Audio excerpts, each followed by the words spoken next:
Welcome to your weekly fantasy football recap. I'm your host, Krim Barflow. It was another fairly high-scoring week this week, and it appears to be a tale of two entirely different divisions, with the East boasting 4 of 5 teams at or above 500, while the West can only muster 2 such teams.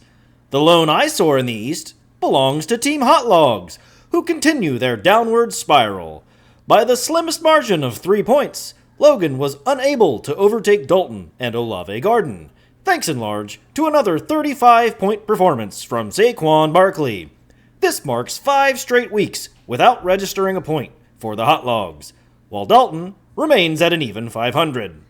The other 500 team belongs to Alex and Hakuna and Jigba. Business was handled for Alex this week as he put John's winning ways to an abrupt halt. On the backs of Chase Brown and Garrett Wilson, the Schmucks were defeated yet again by a final of 170 to 147, leaving poor John just 1 point shy of gaining a median point this week. The next 2 matchups saw the East continue its reign of dominance over the West, with Tua and a half Burrows versus Will Levis's baby arm, and Team Cody squaring off against Team Seymour Audible.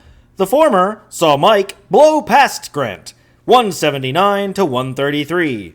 It was a 43-point surge from Jackson Smith and Jigba that cleared the path to victory for Mike. The latter saw Justin Jefferson lead the charge for Cody in his triumph over Chris, who decided starting in the injured Zach Moss and the inactive Will Levis was his best chance for victory. Instead, Chris couldn't even crack 90 points, losing by a final tally of 171 to 89. Now, time to check in fieldside with everyone's favorite sideline reporter, Pax Interference. Thanks, Krim. In what should have been an absolute slobber knocker, we instead saw Houday and the Blowfish power pass the critical hits 182 to 149.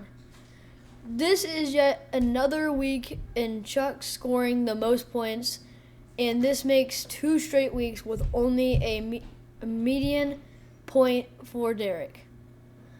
If this was to be your finals preview, it would sure appear that Derek has a lot of work to do. I'm now being joined by Kumanaka Mahabachi League Commissioner Alex with an important announcement. That's right, Pax. As many of you are well aware, the Kumanaka Mahabachi has been booming in popularity day by day, week by week, year by year, with many eager and ready competitors anxious to cast their odds for this prestigious title. With that being the case, I can no longer sit idly by while we continue to have brazenly inactive team managers. That's why, effective immediately, if you think that a manager is just trying to Oakland A's their way through the season with inactivity, whether it be through waivers, trade talks, setting lineups, bring your argument to me, and if it is deemed necessary, we will have a league vote to exile that manager. If a league vote is needed and a manager does not participate in the vote, they too will be exiled.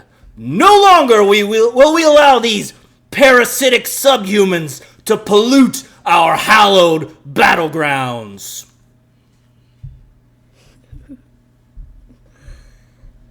You heard it here first, folks. Get in the ship shape or get shipped out. Back to you, Krim. Wow, Pax. Thanks for being first to get such an exclusive scoop. I, for one, am excited for where this could lead the league in the future. As for your preview this week...